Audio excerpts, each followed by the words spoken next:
Praise the lord. ప్రభు యేసు నామములో అందరికీ వందనములు. యేసయ్య మాటను ఈ కార్యక్రమాన్ని వీక్షించడానికి ప్రేమతో మిమ్మల్ని ఆహ్వానిస్తున్నాం. ఈ దినము అపోస్తుడైన పౌలు గలతీలకు రాసిన పత్రిక 5వ అధ్యాయము 22వ వచనం నుండి 26వ వచనాల వరకు ధ్యానించుకుందాం. అయితే ఆత్మఫలమేమనగా ప్రేమ, సంతోషం, సమాధానం, దీర్ఘశాంతం, దయాళత్వం, మంచితనము, విశ్వాసము, సాత్వికము, ఆశానిగ్రహము. ఇట్టి వాటికి విరుద్ధమైన నియమం ఏదీ లేదు. క్రీస్తు యేసు సంబంధులు శరీరమును దాని ఇచ్చలతోనూ దురాశలతోనూ సిలువ వేసి ఉన్నారు. మరియు మనము ఆత్మను అనుసరించి జీవించువారమైతిమా, ఆత్మను అనుసరించి క్రమముగా నడుచుకొందుము. ఒకరినొకరము వివాదమును రేపక, ఒకరి యందొకరు అసూయపడకయో వృధాగా అతిశయపడకయో ఉందుము. ప్రభునందు ప్రియమైన దేవుని బిడ్డలారా, అతి శ్రేష్టమైన విషయాన్ని ఆత్మీయుల కొరకు అపోస్తుడైన పౌలు వివరించిన ఆత్మీయ శ్రేష్టమైన మాటలు ఈ వాక్యంలో మనం చూస్తున్నాం. శరీర క్రియలు దాదాపుగా 15 రకాలు అపోస్తుడు పౌలు మనకు వివరించాడు. అది శరీర సంబంధులు లోపల ఉంటుంది. ఈ 15 రకాల శరీర క్రియలు ఉండటం ద్వారా చాలామంది శరీర స్వభావమైన మనుషులు ఎవరిని సంతోషపరచలేరు. వారి జీవితాలు భిన్నంగాను వృధాగాను ఆధ్యాత్మికతకు భిన్నంగా వారు జీవిస్తూ ఉంటారు. అయితే ఆత్మీయులు జీవించాల్సిన ఆత్మీయత గురించి అపోస్తుడైన పౌలు ఆత్మ ఫలాల గురించి ఈ స్థలంలో నేర్పిస్తున్నాడు. 9 ఆత్మ ఫలాలు. ఇక్కడ ఒక మాట గుర్తుంచుకోవాలి. ఆత్మ ఫలమేమనగా ఒకే ఫలము, ఫలాలు కాదు, ఆత్మ ఫలము. ఈ ఆత్మ ఫలములో ప్రేమ ఉంటుంది, దాని రుచులు. ఒక వ్యక్తిలో ఆత్మఫలం ఉంటే ఆ వ్యక్తి అందరితో ప్రేమగా ఉండగలడు. ఒక వ్యక్తిలో ఆత్మఫలం ఉంటే అందరితో సంతోషంగా ఉండగలడు, ఎల్లవేళలా సంతోషంగా ఉండగలడు.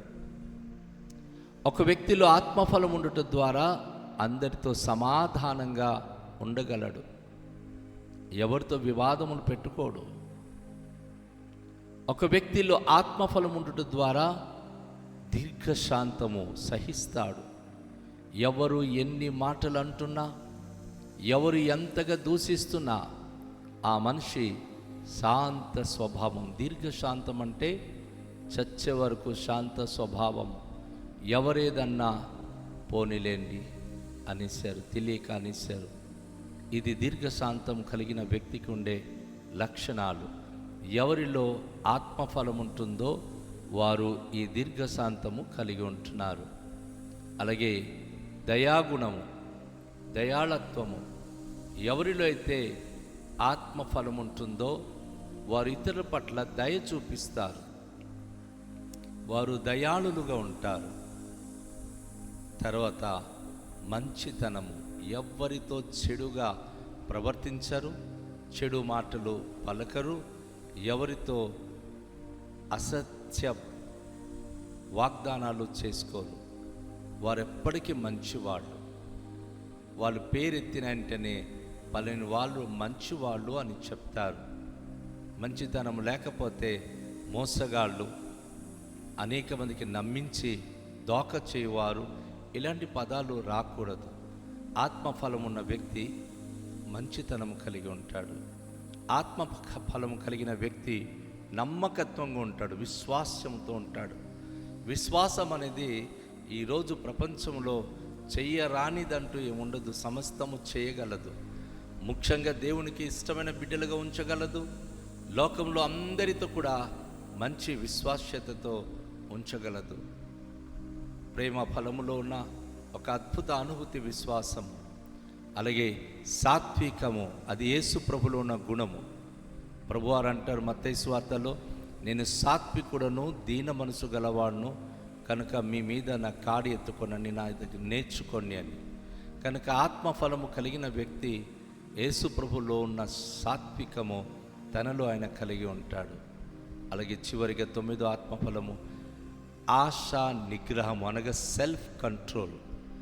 సెల్ఫ్ కంట్రోల్ లేకపోతే, ఆశ నిగ్రహణ లేకపోతే ఒక మనిషి అన్నిటికీ ఆకర్షించబడి, గౌతమ బుద్ధుడు ఒక మాట అంటాడు, ఆశ అనేది గుండెలో ఉన్నప్పుడే జనన మరణం అనే కాలచక్రం కింద పడి నలుగుతాడని. ఈరోజు నిగ్రహణ దేవుడు, ఆశ నిగ్రహణ శక్తి దేవుడే మనకు అనుగ్రహిస్తున్నాడు తన ఆత్మ ద్వారా.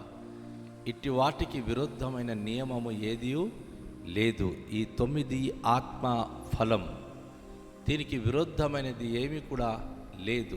ఎందుకు అంటే దేవుడు వాటిని మనకు సాఫ్ట్గా, ఒకలాంటి మృదువుగా తన భక్తుల హృదయాలలో ఈ ఆత్మఫలము ఫలించాలి, వారు ఆత్మీయంగా ఉండాలి అని చెప్పి అది ఆయన వారికి అనుగ్రహించినట్టుగా మనం చూస్తున్నాం.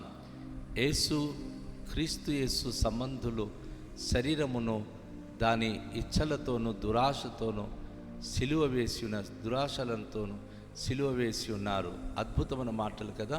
ఇక మనం గమనించినప్పుడు యేసు ప్రభు సంబంధులు ఎవరైతే ఆత్మీయంగా జీవిస్తున్నారో, ఎవరైతే ప్రభు అని యేసుక్రీస్తును వెంబడిస్తున్నారో, యేసు ప్రభును నిజముగా అంగీకరించిన బిడలు ఈ యొక్క శరీర ఇచ్చలను, దురాశలను యేసుతో సిలువ వేస్తున్నారు.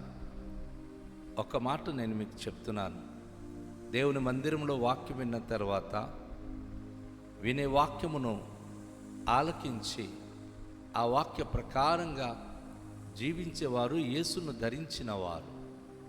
కానీ వాక్యం విన్న తర్వాత వారు ఆశలు, వారి కోరికలు వెంట పరుగులెత్తుకుని వెళ్ళిపోతుంటే, ప్రార్థన ఉంది మాకు టైం లేదు, ఆరాధన ఉంది మాకు వీలవదు, సువార్త ఉంది మేము రాలేము. ఎందుకు అంటే పెళ్ళికి వెళ్ళాలి, భోజనానికి వెళ్ళాలి, ఈరోజు బయటికి వెళ్ళాలి, పార్క్కి వెళ్ళాలి. ఇది శరీరాశలు, కోరికలు. వాటికంటే శ్రేష్టమైనది ప్రభు సువార్త. దేవుని కొరకు నువ్వు జీవించాలి. కానీ నీ శరీర దురాశలతో గనుక నువ్వు యేసుతో సిలువ వేయకపోతే, సిలువ వేయడం అంటే నీ కోరికను చంపుకొని యేసుక్రీస్తు కొరకు నువ్వు బ్రతకడం, యేసుక్రీస్తు పరిచర్యలో నువ్వు కొనసాగడం, ఆయనతో సిలువ వేయాలి.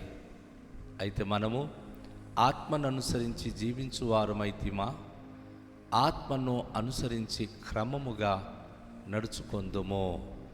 మనము శరీర క్రియలను చంపిస్తే ఇక మనలో ఉండేది ఆత్మానుసారమైన జీవితము. సో ఆత్మ అనుసరించి మనం జీవించే వారమైతిమా, క్రమముగా ఆత్మ నియమాన్ని బట్టి మనం నడుచుకోవాలి. ఇది దేవుడు మన జీవితాన్ని కోరేది. ఒకరినొకరు వివాదమునకు రేపక, ఒకరి అందొకరు అసూయపడక, వృధాగా అతిశయపడక ఉందము. 3 విషయాల్లో జాగ్రత్త పడాలి విశ్వాసి. ఆత్మీయంగా జీవించినప్పుడు మనలో వివాదం ఉండకూడదు. ఒక మాట ఎవరైనా అన్నారనుకోండి, ఆ మాట పట్టుకొని మనం వారితో గొడవ పడాలి. ఎందుకు అలా అన్నారు, ఎందుకు మాకు ఇలా చిన్న చూపు చూశారు, ఏంటి అని గొడవ పడడానికి ప్రయత్నించకూడదు. గొడవ పడాలి అంటే కలహప్రియులు, వారు శరీర సంబంధులు. ఒకరి అందొకరు అసూయ కూడాను అది శరీర క్రియలే, ఆత్మక్రియలు కాదు. సో అసూయ కూడా పడకూడదు. వృధా అతిశయపడక ఉందము. అతిశయించడం, అనవసరమైన అతిశయం, అది దేవునికి నచ్చనిది. దేని గురించి నువ్వు అతిశయిస్తావు? ఏం సాధించావని అతిశయిస్తావు? అతిశయించువాడు ప్రభువునందే అతిశయించాలి. నా దేవుడు గొప్పవాడు, నా జీవితానికి ఇది అనుగ్రహించాడని దేవుని మాటను బట్టి నువ్వు అతిశయించాలి. దేవుడు నీ జీవితంలో కలిగించే కార్యం బట్టి అతిశయించాలి. కానీ నీవు ఏదో ఒక విషయంలో లోక సంబంధమైన వాటిని బట్టి అతిశయిస్తే ఆ అతిశయానికి మూల్యం ఉండదు. ఆ అతిశయము దేవుని దగ్గర ఏమాత్రం కూడా ఎంపిక చేయబడదు. కనుక శరీర సంబంధులైన వారైతే వివాదముతోనూ, అసూయతోనూ, అతిశయంతోనూ ఉంటారు, వృద్ధాతిశయంతో ఉంటారు. కానీ ఆత్మీయులు ఈ మూడిటికి దూరంగా ఉండాలి. ఆత్మీయులు దేవునిలో ఆ 9 ఫలాలు వారి జీవితంలో కలిగి ఉండాలి. ప్రేమ, సంతోషం, సమాధానం, దీర్ఘశాంతం, దయాళత్వం, మంచితనం, విశ్వాసము, సాత్వికము, ఆశా నిగ్రహము. అలాగే 9ది దేవుని యొక్క సందులో ఈ ఫలము కలిగినటువంటి వారమై ఉంటే ఈ ఆత్మ ఫలము ద్వారా ఆత్మీయులుగా మనం కనుపరచబడతాం. ఈ గుణాలు మన జీవితంలో కలిగి ఉండటం ద్వారా దేవుడు ఎంతగానో ఇష్టపడతాడు. కనుక ఈ వాక్యమునకు అనుకూలంగా జీవిద్దాం. శరీర సంబంధులుగా కాక ఆత్మ సంబంధులుగా, ఆత్మ నియమము చొప్పున, ఆత్మ ఫలము చొప్పున జీవించడానికి రండి. మనను మనం ప్రభుకు సమర్పించుకుందాం. మనకున్నటువంటి కోరికలను, మన దురాశలను సిలువ వేసి మనము ఆత్మీయులుగా పరిశుద్ధ ఆత్మ యొక్క ఆత్మ ఫలముతో నిండుకున్న వారై జీవించడానికి ప్రభు మనకు సహాయం చేయనుగాక. ప్రార్థన చేద్దాం. దయగల తండ్రి, మీకు వందనాలు. ఈరోజు విన్న వాక్యమును బట్టి మమ్మల్ని ఆశీర్వదించండి. ఈ వాక్యం మా జీవితాలకు దీవెనకరంగా ఉంచండి. గొప్ప అనుభూతి, గొప్ప కార్యములు మా జీవితంలో జరిగించుమని ప్రభా. శరీర క్రియలు మేము తెలుసుకున్నాం, ఆత్మ అనుభూతుల గురించి, ఆత్మ నడిపింపు గురించి కూడా తెలుసుకున్నాం. కనుక ఆత్మీయులుగా, ఆత్మను అనుసరించి, ఆత్మ నియమము చొప్పున జీవించువారుగా మమ్మల్ని కృప చూపించుమని, శరీర క్రియలను, శరీర ఇచ్ఛలను ప్రభా మేము సిలువకు అది బాహటంగా కొట్టి ప్రభా ఆత్మీయులుగా మీలో మేము జీవించే భాగ్యం అనుగ్రహించుమని మమ్మలను మేము చేతికి అప్పగించుకొని యేసు నామములో ప్రార్థిస్తున్నాము తండ్రి. ఆమేన్. అందరికీ షాలోం. ప్రభు మనను దీవించునుగాక.